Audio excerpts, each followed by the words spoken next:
How did this YouTuber go from a 12-year-old kid In the last hour, I've gained almost 100 subscribers. to spending $100,000 on a Minecraft server? Well, his name is Speed Silver. He created his first channel in 2014, and then it got hacked and deleted 2 years later, so he made a new one. His old channel had PvP videos on random servers, but this one focused on one server in particular, Hypixel, and he only wanted one thing: YouTube rank. To get YouTube rank on Hypixel, you need 30,000 subscribers, and one of the only people who'd gotten it by just making Hypixel videos was Technoblade. In one of his videos, Technoblade mentioned buying YouTube ads to help him grow. Speed Silver was a huge fan, so he tried it too. To put it bluntly though, he was a squeaker and had no idea how YouTube ads worked. Subscribe to my I'm 50. The ads burned through his allowance fast, and by the time he ran out, he only had around 2,000 subscribers. If he really wanted to succeed, he'd have to try to grow naturally. He began sinking all his time and energy into improving his videos. He learned Cinema 4D before his voice dropped, then started a ranked Skywars series where he quickly improved at PvP. He met a friend named Semet who made him an animated intro. Mind you, considering they were both still like 13, this was crazy. The next thing Speed Silver wanted to tackle was owning a Minecraft server. Now let me preface this by saying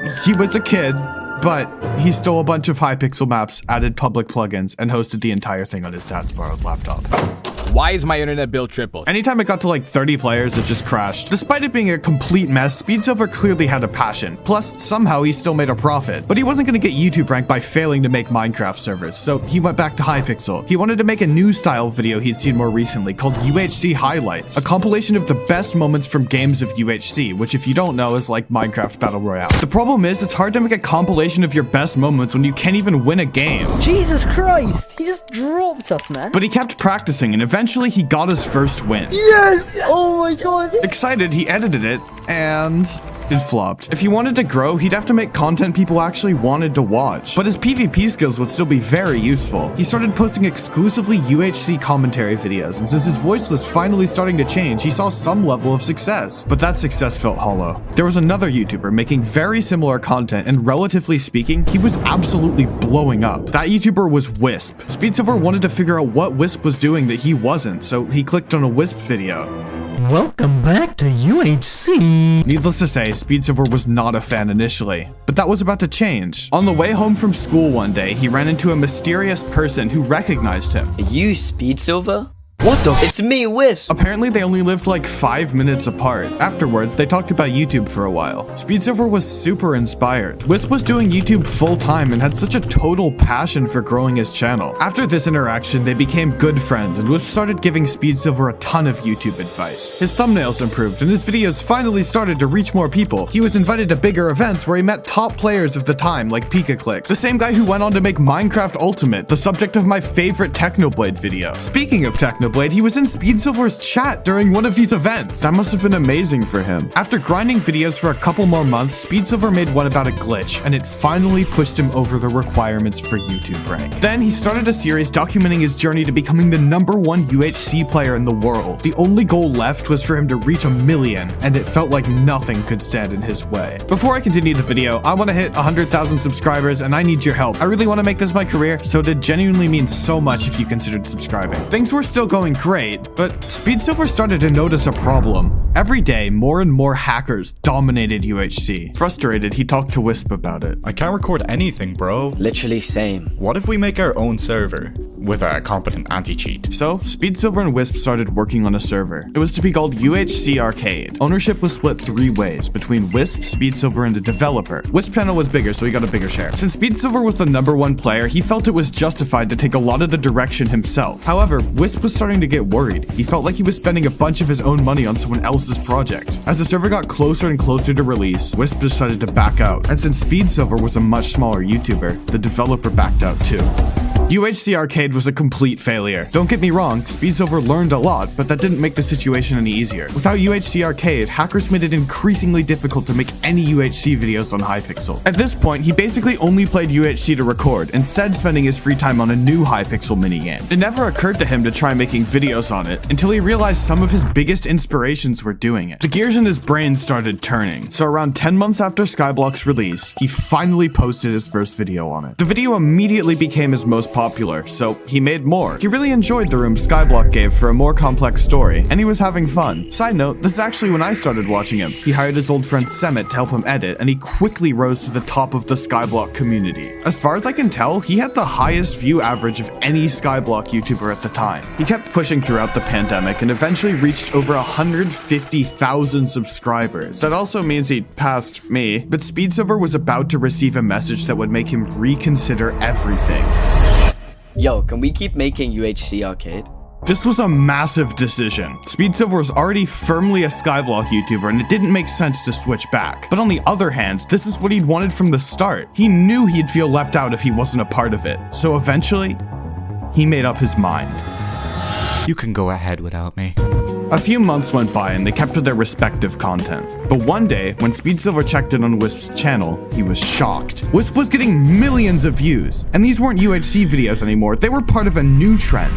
Minecraft Manhunt. Speedsilver tried making one, but it completely flopped. On top of that, he was getting fed up with the cycle. Hypixel adds a new item, he puts his all into a video about it, and then someone else rushes to make a video with his exact thumbnail style first. Every time, his videos did so much worse as a result, so he called up some friends, including Wisp, and desperately asked what to do. No, I tried to make a Minecraft Manhunt and they hated it!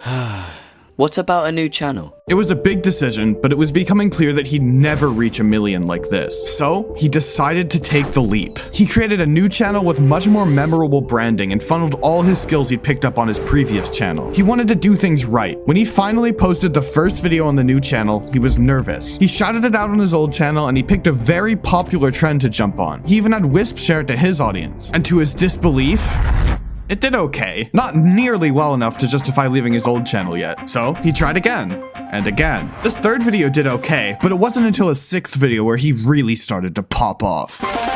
He continued uploading consistent challenges and manhunts and had a very unique style. Several of his editing choices have become iconic, and his videos were getting millions of views. He saw the rise of the 100 days trend and decided to try his hand at making a video like that. He used an idea inspired by Wisp, and finally, with that video's release, he reached his goal of 1 million subscribers. He'd finally done it, but there was a problem. While 1 million was a big number, what did it actually mean? His viewers could not have been older than 10. Speedsilver wanted to do something actually memorable. Hello and welcome to a very exciting announcement. MCC, a tournament with hundreds of thousands of live viewers, was giving smaller creators a chance to earn a spot. Speedsilver wasn't exactly small, but he was smaller than most of the participants. In order to join, you had to apply with 3 other YouTubers. As he was debating whether or not to make an application, his friend Nestorio invited him to their team. Speedsilver decided it was worth it. He'd been wanting a chance to take advantage of his PvP background. At this point, there was only a day left until applications closed. As fast as they could, they threw together an application and hoped for the best. Only 10 teams could be accepted.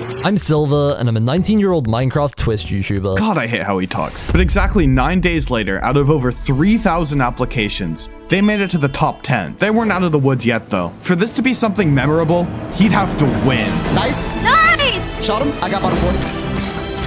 Okay, I'm going I'll go right up. side. Last place. You got first place. You guys got this. Let's go. Here it is. Whichever team wins this wins the entire event. Currently, the opposing team has 3,000 more points, meaning they did significantly better in the rest of the event. Speedsilver's team is at a huge disadvantage. Go.